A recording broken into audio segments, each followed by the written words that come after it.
డయాబెటీస్తో బాధపడుతున్నారా? ఎన్ని మందులు వాడుతున్నా కంట్రోల్లోకి రావడం లేదా? నరాల సమస్యలు ఇబ్బంది పెడుతున్నాయా? వీటికి అలోపతి మెడిసిన్ సంవత్సరాల తరబడి వాడుతూ విసిగిపోయారా? మరి వీటికి హోమియోపతిలో ఎటువంటి చికిత్సలు అందుబాటులో ఉన్నాయో మనకు తెలియజేయడానికి మనతో పాటు స్టూడియోలో ఉన్నారు homeo care international doctor Sandeep గారు. నమస్తే సార్. సో ఫస్ట్లీ అసలు డయాబెటీస్ అంటే ఏంటి అండ్ ఎందుకు అంటే డయాబెటీస్ని చాలా పెద్ద సమస్యలా చూస్తుంటారంటారు? సో డయాబెటీస్ అనేది ఇప్పుడు చాలా సర్వసాధారణం అయిపోయిందండి. బేసికల్గా ఇది మన కార్బోహైడ్రేట్ ఒక జీవన క్రియల్లో లోపం చెందటం వల్ల మనకి డయాబెటీస్ అనేది కలుగుతూ ఉంటుందన్నమాట. సో దీంట్లో ముఖ్యంగా మనకి ఏం జరుగుతుందంటే మన శరీరంలో మనకి ప్యాంక్రియాస్ గ్రంథి నుంచి బీటా సెల్స్ నుంచి ఇన్సులిన్ అనేది ఉత్పత్తి అవుతూ ఉంటుంది. అయితే ఈ ఇన్సులిన్ యొక్క ఉత్పత్తిలో లోపం రావడం వల్ల కావచ్చు, లేకపోతే ఈ ఇన్సులిన్ని మన శరీర కండరాలు వినియోగించుకోవడంలో ఇబ్బంది ఉండటం వల్ల మనకి ఈ రెండు కారణాల చేత డయాబెటీస్ వస్తుంటుంది అనమాట. సో దీంట్లో మనం ప్రధానంగా రెండు రకాలుగా చెప్పచ్చు, టైప్ 1 డయాబెటీస్, టైప్ 2 డయాబెటీస్ అని. సో ఈ టైప్ 1 డయాబెటీస్ అనేది దీనికి ఇంకొక మరో పేరు వచ్చేసరికి ఇన్సులిన్ డిపెండెంట్ డయాబెటీస్ మిలిటస్ అంటారనమాట. సో ఇన్సులిన్ డిపెండెంట్ డయాబెటీస్ మిలిటస్లో మనకి అసలు ప్యాంక్రియాస్ గ్రంథి నుంచి ఇన్సులిన్ అనేది ఉత్పత్తి అవ్వటంలోనే సమస్య ఉంటుందన్నమాట. సో అందుకని మనం బయట నుంచి ఇన్సులిన్ మీద ఆధారపడాల్సి వస్తూ ఉంటుంది. ఇది చాలా తక్కువ మందిలో చూస్తూ ఉంటాం, ఓన్లీ ఒక 10-20% కేసెస్లో చూస్తుంటాం. కానీ చాలా కామన్గా ఎక్కువ మందిలో వచ్చే డయాబెటీస్ టైప్ 2 డయాబెటీస్. ఇది non insulin dependent diabetes mellitus. So దీంట్లో మనకి సఫిషియంట్ క్వాంటిటీలో ఇన్సులిన్ ఉత్పత్తి అవుతున్నప్పటికీ కూడా మనకి మన శరీర కండరాలు ఈ ఇన్సులిన్ని వినియోగించుకోకపోవటం వల్ల మనకి షుగర్ అనేది బ్లడ్ గ్లూకోజ్ లెవెల్స్ బాగా ఎక్కువగా పెరిగిపోతూ ఉంటాయి. దీన్ని మనం సాధారణంగా మాట్లాడుకునే డయాబెటీస్ అని చెప్తూ ఉంటాం. సో దీంట్లో చాలా కారణాలు ఉండొచ్చండి. ముఖ్యంగా మొదటిది వచ్చేసరికి ఒబెసిటీ, ఎక్కువ బరువు ఉంటూ ఉండటం, మన బిఎంఐ రేట్ అనేది నార్మల్ లెవెల్ కంటే కూడా ఇంకా ఎక్కువగా ఉండటం వల్ల మనకి ఈ డయాబెటీస్ వచ్చే అవకాశం ఉంటుంది. రెండవది విపరీతమైన ఒత్తిడి, మానసిక ఒత్తిడి కావచ్చు, శారీరక ఒత్తిడి కావచ్చు. రకరకాల వాళ్ళు రకరకాల ఒత్తిడికి గురవుతూ ఉంటారు. ఎప్పుడైతే ఈ స్ట్రెస్ అనేది కంటిన్యూస్గా ఎక్కువ కాలం పాటు ఒక మనిషి ఎక్స్పోజ్ అవుతూ ఉంటాడో దానివల్ల కూడా మనకి డయాబెటీస్ వచ్చే అవకాశం ఉంటుంది. మూడవది సెడెంటరీ లైఫ్ స్టైల్, ఎక్కువ అసలు కదలికలు లేకుండా గంటల తరబడి కూర్చోవటము అండ్ ఇర్రెగ్యులర్ డ్యూటీ టైమింగ్స్ ఉండటము, పని వేళలు ఉంటూ ఉండటము. సో ఒకటే పొజిషన్లో ఎక్కువసేపు కూర్చొని ఉండటం కూడా మనకి డయాబెటీస్కి దారితీస్తూ ఉంటుంది. అలాగే కొన్ని సందర్భాల్లో కొన్ని రకాల వైరల్ ఇన్ఫెక్షన్స్కి గురవుతునేటప్పుడు మనకి ఆ తర్వాత పోస్ట్ వైరల్ కాంప్లికేషన్గా కూడా డయాబెటీస్ వస్తూ ఉంటుందన్నమాట. సో ఇలాంటి సందర్భాల్లో మనకి ఆటోఇమ్యూనిటీ అంటే మన రోగనిరోధక శక్తి మనకి వ్యతిరేకంగా పనిచేసి మనకి బీటా కణాలని నాశనం చేస్తూ ఉంటుంది. దీనివల్ల కూడా మనకి డయాబెటీస్ అనేది కలుగుతూ ఉంటుంది. సో చాలా సందర్భాల్లో మనకి ఫ్యామిలీ హిస్టరీ, మన ఫస్ట్ లైన్ జనరేషన్స్లో మన పేరెంట్స్కి ఇద్దరికీ ఉంటుంది అంటే వాళ్ళ నెక్స్ట్ పిల్లలకి వచ్చే అవకాశాలు చాలా ఎక్కువగా ఉంటుంటుంది అనమాట. సో అంటే అందరికీ రావాలని లేదు, వాళ్ళ నెక్స్ట్ జనరేషన్ ఎవరైతే హెల్దీ లైఫ్ స్టైల్ లీడ్ చేయకుండా ఎక్కువ స్ట్రెస్కి గురవుతుంటారో వాళ్ళు బాగా ఈ ప్రోన్సిటీ ఉంటుందన్నమాట డయాబెటీస్ రావడానికి. ఇలా డయాబెటీస్ గురించి చాలా కారణాలు మనం చెప్తూ ఉంటామండి. అండ్ డయాబెటీస్లో అంటే సిమ్టమ్స్ అనేవి ఎలా ఉంటాయి అంటారు? ఓకే అండి. సో ఈ డయాబెటీస్ అనేది చాలా సందర్భాల్లో ఏసిమ్టమాటిక్గా ఉంటుందండి. ఇనీషియల్ స్టేజెస్లో మనకి షుగర్ వచ్చిందని తెలియదు అనమాట. సో ఏదో రొటీన్ ఇన్వెస్టిగేషన్స్గా మనం చేసుకునేటప్పుడు మనకి రొటీన్ ఫాస్టింగ్ షుగర్స్ లేకపోతే ర్యాండమ్ బ్లడ్ షుగర్స్ చేసినప్పుడు మనకు ఒక అనుమానం కలుగుతుంది. డాక్టర్లు చెప్తారమ్మా కొంచెం మీకు డయాబెటీస్ అని డౌట్గా ఉంది, రెగ్యులర్గా టెస్టులు చేయండి మిగతా డయాబెటిక్ ప్రొఫైల్ అంతా అన్నప్పుడు మనం పూర్తిగా fasting sugars, post line sugars and HbA1c levels ఇవన్నీ చూడటం జరుగుతుంది. దీనివల్ల మనకి డయాబెటీస్ అనేది బయటపడుతుంది అనమాట. లేకపోతే కొంతమందిలో పర్టికులర్గా మగవాళ్ళలో వచ్చేసరికి బెలనైటిస్ అనమాట. సో మనకి పెన్నిస్ మీద ఇన్ఫెక్షన్స్కి గురవుతూ ఉండటము, దురదలు వస్తూ ఉండటము, మూత్రంలో మంట ఉండటము, ఇలాంటి లక్షణాలు ఉండేటప్పుడు మనం ఈ షుగర్ లెవెల్స్ని చెక్ చేసుకోవడం డయాబెటీస్ ఉంది అనేది మనం నిర్ధారణ చేస్తుంటాం. అదే ఆడవాళ్ళలో అయితే ప్రోరైటిస్ ఉల్వే అనేది చాలా చూస్తుంటాం అనమాట. అంటే మూత్ర విసర్జన చేసే చోట మనకి దురద రావటము, ఇలాంటి ర్యాషెస్ ఉండటము ఇలాంటివి గమనిస్తూ ఉంటాం. సో చాలా క్లాసికల్ సిమ్టమ్స్ ఆఫ్ డయాబెటీస్ వచ్చేసరికి మనకి అధికంగా దాహం వేయటము, అధికంగా మూత్రం రావటము, పర్టికులర్గా రాత్రుల్లో 4-5 సార్లు లేవాల్సిన అవసరం ఉండటము అండ్ బరువు బాగా తగ్గిపోతూ ఉండటము, విపరీతమైన నీరసం, బడలిక, సాయంత్రం అయ్యేసరికి మనకి అలసట ఎక్కువగా ఉంటుంది. మనం చేసిన పని కంటే కూడా ఎక్కువ అలసట మనం గురవుతూ ఉంటాం అనమాట. సో ఇది చాలా క్లాసికల్గా డయాబెటీస్లో ఉండే లక్షణాలు. కాకపోతే ఈ సిమ్టమ్స్ షుగర్ లెవెల్స్ బాగా అన్కంట్రోల్డ్గా ఉన్నప్పుడు, దాదాపు మనకి షుగర్ షుగర్స్ 400-450 ప్లస్ అంతలాగా రీచ్ అవుతున్నప్పుడు ఇంత క్లాసికల్ సైన్స్ అనేది మనం చూస్తూ ఉంటాం అనమాట. చాలా సందర్భాల్లో ఇప్పుడు మనం చెప్పుకున్న లక్షణాలు కనిపించవు. సో ఎక్కువ నేను మొదటగా చెప్పినట్టుగా రొటీన్ ఇన్వెస్టిగేషన్స్లో కానివ్వండి, లేదా తేలికపాటి ఇన్ఫెక్షన్స్కి దురదలు ఉండేటప్పుడు మనకి డయాబెటీస్ వచ్చే అవకాశం ఉంటుంది. సో పేషెంట్ హిస్టరీ మనం కనుక్కున్నప్పుడు కూడా ఐదర్ ఫ్యామిలీ హిస్టరీలో పాజిటివ్ ఉన్నప్పుడు, ఫ్యామిలీ హిస్టరీలో డయాబెటీస్ షుగర్ బాధపడుతున్నప్పుడు, లేకపోతే మనకి సెడెంటరీ లైఫ్ స్టైల్ ఉంటుంది అండ్ కొన్ని అలవాట్లు వ్యసనాలకు ఉంటున్నాయి, స్మోకింగ్, ఆల్కహాల్ ఇలాంటివి ఉంటున్నాయి అనుకుంటూ మనకి లక్షణాలు కనుక పేషెంట్ చెప్పినప్పుడు మనం డయాబెటీస్కి స్క్రీన్ చేసుకోవాల్సిన అవసరం ఉంటుంది. ముఖ్యంగా ఇప్పుడు ప్రజెంట్ సినారియోలో 30-35 ఏళ్ళు పైబడిన వాళ్ళందరూ కూడా కనీసం ఇయర్లీ వన్స్ డయాబెటీస్ స్క్రీన్ చేసుకోవడం చాలా మంచిది అండి. అండ్ డయాబెటీస్ని కనుక ట్రీట్ చేయకుండా నిర్లక్ష్యం చేసినట్లయితే వచ్చే కాంప్లికేషన్స్ ఏంటంటారు? సో డయాబెటీస్ కాంప్లికేషన్స్ అనేది మనకి చాలా వరీసంగా ఉన్న ప్రాబ్లం అండి. ఇప్పుడు మీరు ఇందాక ఎందుకు డయాబెటీస్ని ఇంత పెద్దగా చూస్తున్నారు అంటే ఈ డయాబెటీస్ వల్ల వచ్చే కాంప్లికేషన్స్ అనేది అంత విపరీతంగా ఉంటాయన్నమాట.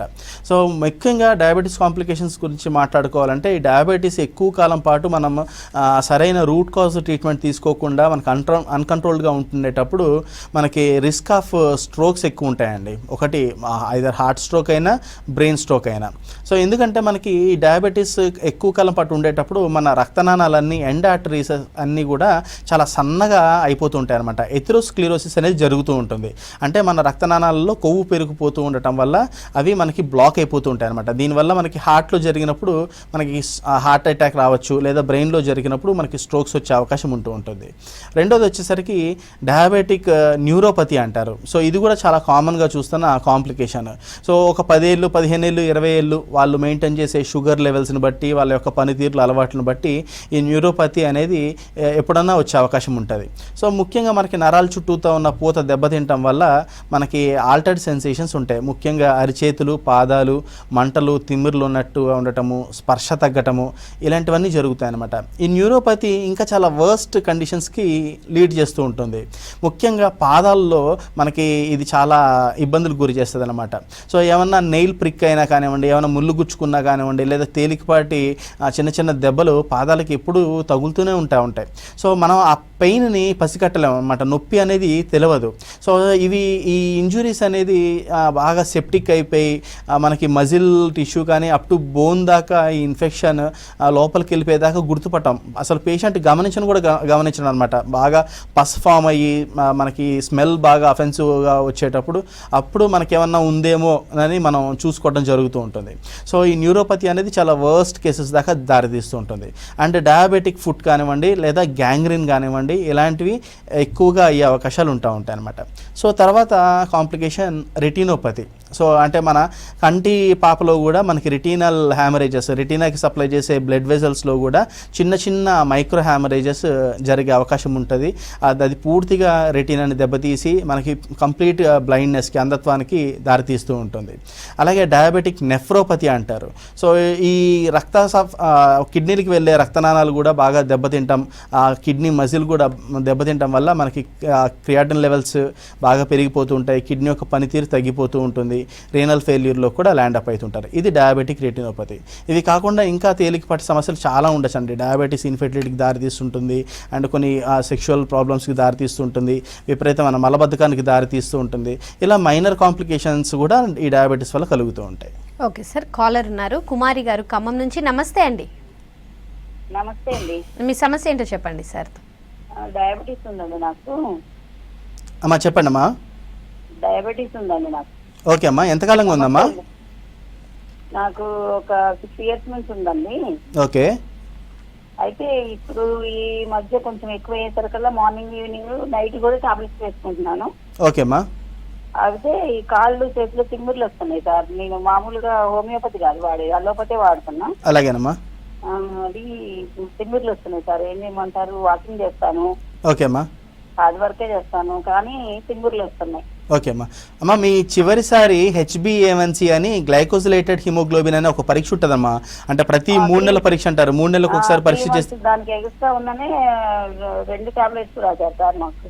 Okay okay. ఎక్కువ ఉంటుందమ్మా HbA1c? ఎక్కువ ఉంటుంది సార్. 6.8 ఎంతో వచ్చింది సార్ మాకు. ఓకే ఓకే అమ్మా. 8 దాకా ఉంది. ఓకే అమ్మా. సో కొద్దిగా ఎక్కువ ఉంటుందన్నారమ్మా హెచ్బిఏవన్సీ ఎక్కువ ఉండేటప్పుడు నేను ఇందాక చెప్పినట్టుగా ఈ న్యూరోపతి కాంప్లికేషన్స్ ఉండే అవకాశం కూడా ఉంటుందమ్మా. సో ఇందాక చెప్పినట్టుగా అరికాళ్ళు, పాదాలు మంటలు, తిమ్మిర్లు, స్పర్శ తగ్గటం ఇవన్నీ కూడా.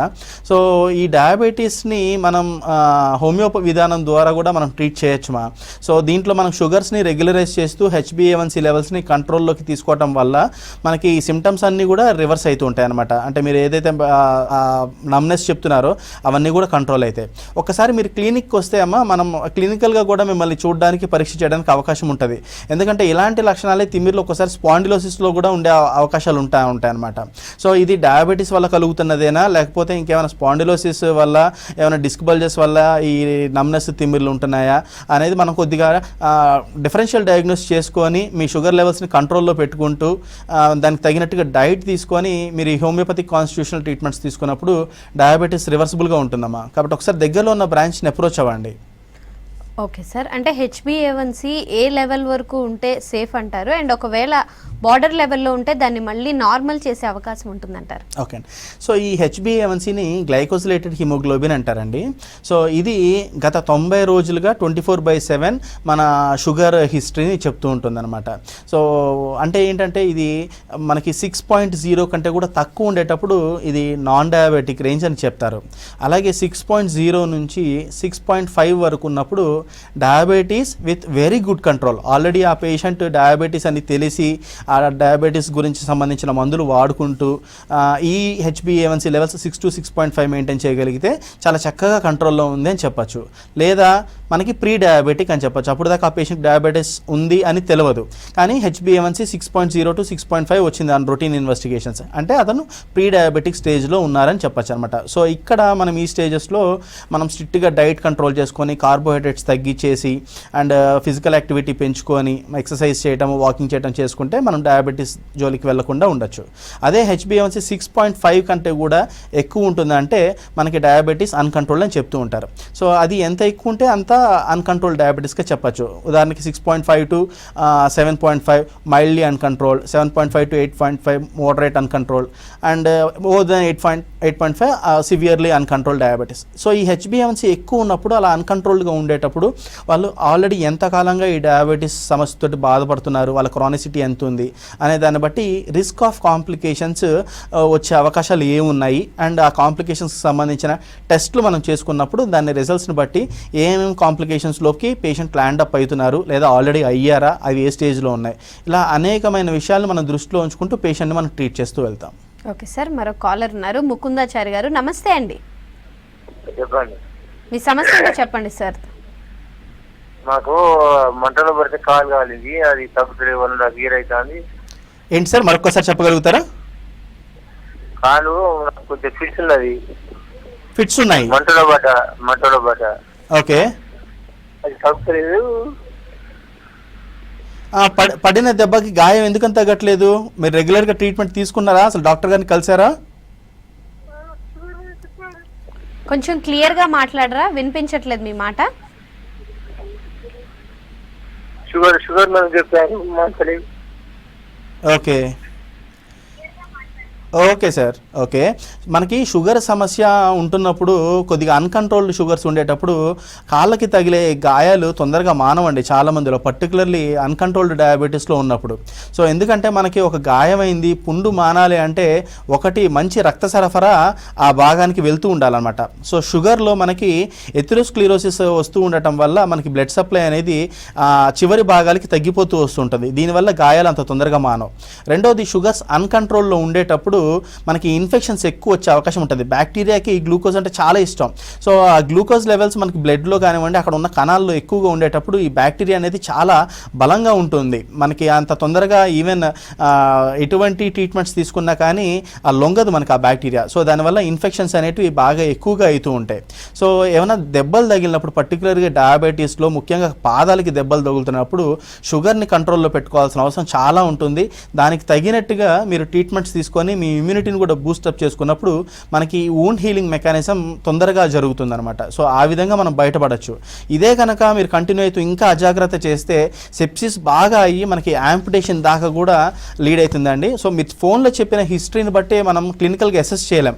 ఒకసారి మీరు డాక్టర్ గారిని కలిస్తే మీకు అసలు వూండ్ ఏ స్టేజ్లో ఉంది, ఎంత నాన్ హీలింగ్ స్టేజ్లో ఉంది, మీ షుగర్ లెవెల్స్ ఎలా ఉన్నాయి అన్ని దృష్టిలో ఉంచుకొని మీకు తగిన సలహాలు ఇవ్వగలుగుతారు.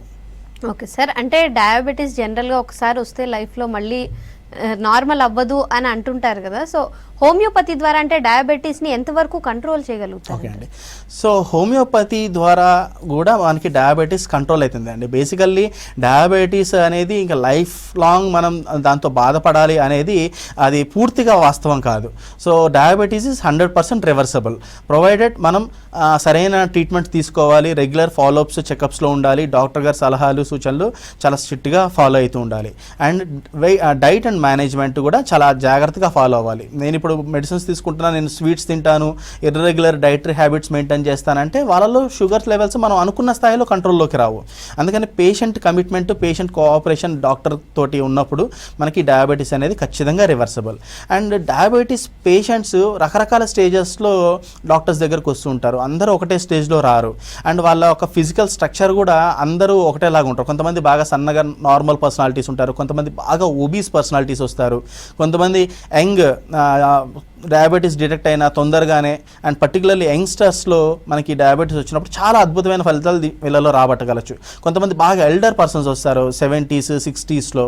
సో అలాంటి వాళ్ళకి మనం అగ్రెసివ్ మేనేజ్మెంట్ చెప్పలేమన్నమాట. సో మేనేజ్మెంట్ అనేది వాళ్ళ స్టేజ్ని బట్టి, వాళ్ళ డైట్ కూడా వాళ్ళ వయసుని బట్టి, ఇంకా ఇతర కోమార్బిడిటీస్ దాన్ని బట్టి మనం చెప్తుంటాం. ఉదాహరణకి డయాబెటీస్తో పాటు కొలెస్ట్రాల్, విపరీత హార్ట్ ప్రాబ్లమ్స్, లేదా హై బ్లడ్ ప్రెషర్ ఉన్న వాళ్ళు ఉంటారు. వీళ్ళకి మనం అంత స్ట్రిక్ట్గా డైట్ కార్బ్స్ మొత్తం మినిమైజ్ చేసేయండి అండ్ 2 మీల్ తీసుకోండి, లేకపోతే అండ్ సలాడ్స్ మీద డిపెండెంట్ అవ్వాలి, ఇలాంటివి చెప్పలేమన్నమాట. సో వాళ్ళకి తగినట్టుగా మనం ఆ డైట్ అనేది చెప్పాల్సి ఉంటుంది. సో ఆ పేషెంట్ యొక్క స్టేజ్ని బట్టి, వాళ్ళకున్న కోమార్బిడిటీస్, వాళ్ళు ఏ స్టేజ్లో ఉన్నారు, ఎర్లీగానే వచ్చారా, లేకపోతే దాదాపు 10 ఏళ్ళుగా రకరకాల మందులు వాడి ఇప్పుడు ఇన్సులిన్ స్టేజ్లోకి ఎంటర్ అవుతున్నప్పుడు వచ్చారా, ఇలా అనేక విషయాలను బట్టి ఆధారపడుతుంటుంది.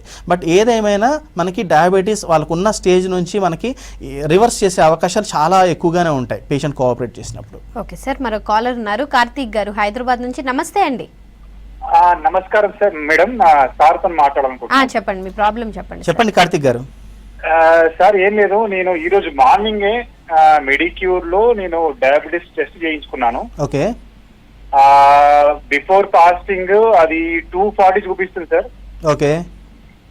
పోస్ట్ దానికి సంబంధించి నేను ఇంకా రిపోర్ట్స్ రాలేవు, ఈవినింగ్ వరకు వస్తాయి అన్నారు. నేను బేసికల్ గా క్రికెట్ ప్లేయర్ ని, అరౌండ్ 41 ఏజ్ అండి నాది. ఓకే.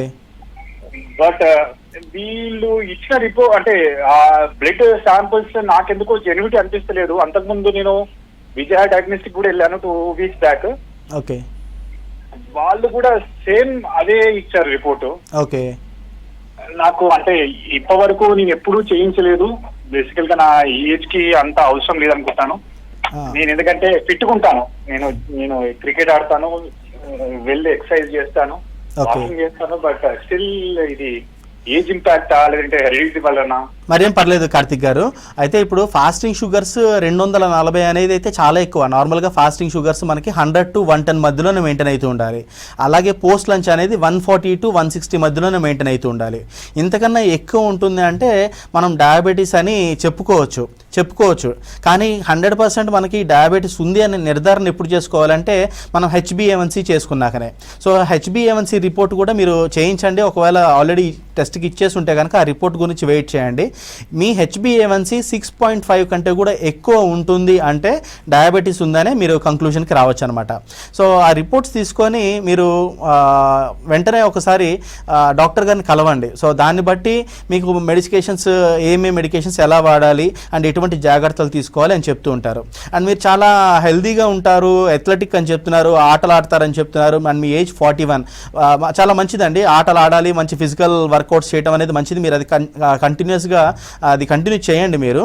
కానీ ఇప్పుడున్న ప్రజెంట్ జీవన విధానంలో 41కి డయాబెటీస్ వచ్చే అవకాశాలు చాలా ఎక్కువ అండి. ఎందుకంటే మన లైఫ్ స్టైల్ కానీ మన ఈటింగ్ హ్యాబిట్స్ కానీ వీటన్నిటి వల్ల డయాబెటీస్ రాదు నాకు అని మనం కొట్టిపారేయలేం అనమాట. అందుకనే అంటున్నా, ఇప్పుడు ప్రజెంట్ ఉన్న లైఫ్ స్టైల్లో మనకి 35+ వచ్చినాక ఉన్నా లేకపోయినా డయాబెటీస్ స్క్రీనింగ్ అనేది మనం ఈ సంవత్సరానికి ఒక్కసారి చేసుకోవడం చాలా మంచిది. ఎందుకంటే ఎర్లీగా మనం డయాగ్నోస్ చేసినప్పుడు మనకి డయాబెటీస్ నుంచి 100% మనకి బయటికి పడే అవకాశాలు ఉంటాయి. డయాబెటీస్ రివర్స్ చేసుకునే అవకాశాలు ఎక్కువ ఉంటాయి.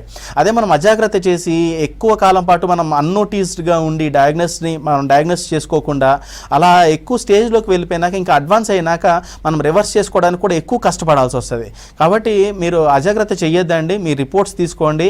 రిపోర్ట్స్ తీసుకొని మీరు దగ్గరలో ఉన్న డాక్టర్ గారి ఒపీనియన్ తీసుకోండి. దాన్ని బట్టి మీకు మెడికేషన్స్తో పాటు మీ యొక్క హిస్టరీ అంతా కూడా గ్యాదర్ చేసి మీకు తగినట్టుగా డైట్ అండ్ మేనేజ్మెంట్, ఎటువంటి డైట్ తీసుకోవాలి, ఎటువంటి ఎక్సర్సైజ్ చేసుకోవాలి మీకు చెప్తారు. ఓకే సార్, అంటే ఇప్పుడు డయాబెటీస్తో బాధపడుతున్న వాళ్ళలో చాలా మందికి న్యూరలాజికల్ ఇష్యూస్ వస్తూ ఉంటాయి. ఎందుకు అంటే ఎక్కువ మందిలో ఈ న్యూరలాజికల్ ఇష్యూసే కనిపిస్తాయి అంటారు?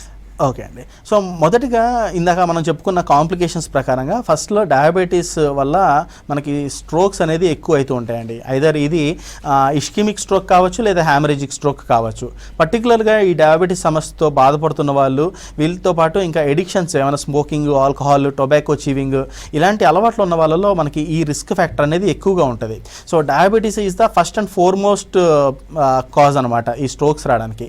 ఇలా వచ్చినప్పుడు ఆ స్ట్రోక్ ఏ ఏరియాలో జరిగింది అనే దాన్ని బట్టి మనకి ఆ పక్షవాతం లక్షణాలు అనేది ఆధారపడుతూ ఉంటుంది. కొంతమందికి పూర్తి కుడివైపు కాలు చేయి పడిపోతుంది, కొంతమంది ఎడం వైపు కాలు చేయి పడిపోతూ ఉంటుంది. ఇది స్ట్రోక్ గురించి మాట్లాడుకుంటే. అలాగే అది కాకుండా మనకి న్యూరోపతి అనేది చాలా చూస్తూ ఉంటాం అనమాట. సో ఈ న్యూరోపతిలో మనకి నరాల చుట్టూతా పూత దెబ్బతినేస్తూ ఉంటుంది అనమాట. దీనివల్ల టింగ్లింగ్ సెన్సేషన్ ఉంటుంది, ఆల్టర్డ్ సెన్సేషన్స్ ఉంటాయి, మొద్దుబారినట్టు ఉంటుంది, స్పర్శ మనకి నొప్పి తెలియదు, మంట తెలియదు. ఇలాంటి లక్షణాలన్నీ ఏమైనా కాలినా కానీ దెబ్బ తాకినా పెద్దగా మనకి తెలియని లక్షణాలు ఉంటాయి. ఇది అన్కంట్రోల్డ్ డయాబెటీస్ వల్ల. సాధారణంగా డయాబెటీస్ తోటి అంత కంట్రోల్లో ఉంటున్నా ఇది ఎక్కువ కాలం పాటు, ఉదాహరణకి మనం రివర్స్ చేసుకోకుండా గత 20-25 ఏళ్ళుగా మనం డయాబెటీస్ తోటి బాధపడుతున్నాం అన్నప్పుడు ఈ న్యూరోపతి కంప్లైంట్స్ వచ్చే అవకాశం ఉంటుంది. అదే అన్కంట్రోల్డ్ డయాబెటీస్ ఉండేటప్పుడు మనకి 10 ఏళ్ళు 15 ఏళ్ళలో కూడా వచ్చేయచ్చు.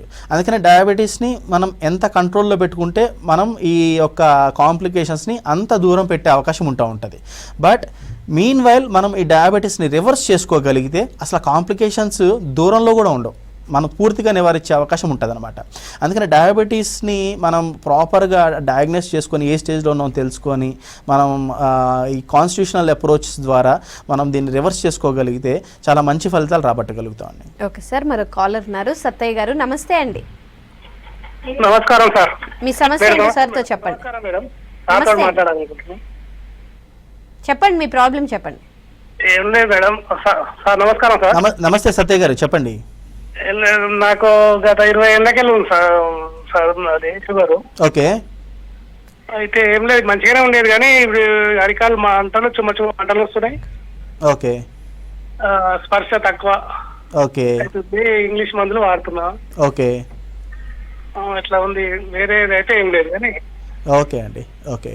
ఓకే, మరేం పర్వాలేదు సార్. సత్య గారు, గత 20 ఏళ్ళుగా షుగర్ సమస్య తోటి బాధపడుతున్నా అని చెప్తున్నారు. ఇప్పుడు అదే చెప్తున్నాను. సో ఎక్కువ కాలం పాటు ఈ షుగర్స్ తోటి బాధపడేటప్పుడు ఈ న్యూరోపతి లక్షణాలు ఇంకా ఇతర కాంప్లికేషన్స్ వచ్చే అవకాశం ఉంటుంది. ఆల్రెడీ మీరు ఇంగ్లీష్ మందులు కూడా వాడుతున్నారు, గత 20 ఏళ్ళుగా కూడా వాడుతూనే ఉంటారు. ఒకసారి ఈ హోమియోపతిక్ మెడిసిన్స్ హోమియోకేర్ ఇంటర్నేషనల్లో ట్రీట్మెంట్స్ ట్రై చేయండి. చాలా మంచి ఫలితాలు రాబట్టగలుగుతున్నాం. మీలాంటి కేసెస్లో కూడా మీకు రిజల్ట్స్ బాగుంటాయి. అండ్ ఇంకా ఫర్దర్గా ప్రోగ్రెషన్ అనేది మనం అరెస్ట్ చేసుకోవచ్చు. దానివల్ల me rest of the life అనేది చాలా హ్యాపీగా లీడ్ చేయగలుగుతారు. ఒకసారి హోమియోకేర్ ఇంటర్నేషనల్ ఈ ట్రీట్మెంట్స్ ట్రై చేసి చూడండి. మీకు ఒకసారి కాల్ చేస్తే నా వెనకాల కనిపిస్తున్న నెంబర్కి మీకు ప్రాపర్గా గైడ్ చేస్తారు మా టీము. ఒకసారి దగ్గరలో ఉన్న బ్రాంచ్ని అప్రోచ్ అవ్వండి సత్య గారు. ఓకే సార్, మరో కాలర్ ఉన్నారు. చక్రధర్ గారు, ఖమ్మం నుంచి. నమస్తే అండి. నమస్తే మేడం. మీ సమస్య చెప్పండి సార్. సార్ చెప్పండి సార్. సార్ నాకు 120/230 ఉన్న సార్ షుగర్. నా 61 ఇయర్స్. ఓకే, అంటే తినక ముందు 120, తిన్న తర్వాత 230. 230 ఓకే. ఓకే సార్, ఇప్పుడు నేను హోమియో మొదలు పెట్టాను అనుకోండి సార్. జనరల్ గా ఎన్నాళ్ళలో మీరు అన్న రివర్స్ కావచ్చు దాన్ని? ఓకే. ఓకే అండి. అండ్ మీ HbA1c ఎంత ఉందో చెప్పగలుగుతారా? సార్ ఇంకొక డౌట్ ఏంటంటే సార్, హోమియో వాడుతూ సైమల్టేనియస్ ఇంగ్లీష్ మెడిసిన్ వాడొచ్చా అనే ఎఫెక్ట్ ఉంటుందా? ఓకే అండి, చెప్తాను. మీ హెచ్బిఏవన్సీ లెవెల్స్ ఒకసారి చెప్పగలుగుతారా? యాక్చువల్లీ 8.5 ఉన్నది సార్. ఓకే అండి. సో హెచ్బిఏవన్సీ 8.5 అంటే మనకి పూర్లీ అన్కంట్రోల్డ్ డయాబెటీస్ కిందనే చెప్పొచ్చు సార్. అండ్ మీరు ఆల్రెడీ ఇప్పుడు షుగర్ మందులు వాడుతుంటే కనుక ఫర్ టైమింగ్ ఇవి కంటిన్యూ చేస్తూనే ఉండండి సార్. కంటిన్యూ చేస్తూ మీరు కనుక ఈ కాన్స్టిట్యూషనల్ ట్రీట్మెంట్స్, హోమియోపతిక్ ట్రీట్మెంట్స్ తీసుకునేటప్పుడు మనం రూట్ కాజ్ కరెక్షన్ చేయడం జరుగుతుందన్నమాట. సో శరీరం యొక్క కండరాలు మీ ఇన్సులిన్ని వినియోగించుకోవడంలో లోపం చెందుతుండటం వల్ల మీకు షుగర్స్ బాగా ఎక్కువగా ఉంటున్నాయి. సో ఫాస్టింగ్ పోస్ట్ నుంచి షుగర్స్ కేవలం ఒక 1 డే రీడింగ్సే మాత్రమే మనం చెప్పుకోగలుగుతాం. కానీ హెచ్బిఏవన్సీ అనేది 90 రోజులు రీడింగ్ చెప్తుంది. అది అన్కంట్రోల్లోనే ఉంది. సో ఆ రీడింగ్స్ని మనం కంట్రోల్ చేసుకుంటూ రావాలి అంటే మనం దీర్ఘకాలికంగా ఈ ట్రీట్మెంట్ తీసుకోవాల్సి ఉంటుందన్నమాట. సో ప్రతి 3 నెలలకి మీ హెచ్బిఏవన్సీ లెవెల్స్ ఎంత కంట్రోల్ అవుతూ వస్తుంది అనే దాన్ని బట్టి మనం డ్యూరేషన్ అసెస్ చేయగలుగుతాం అనమాట.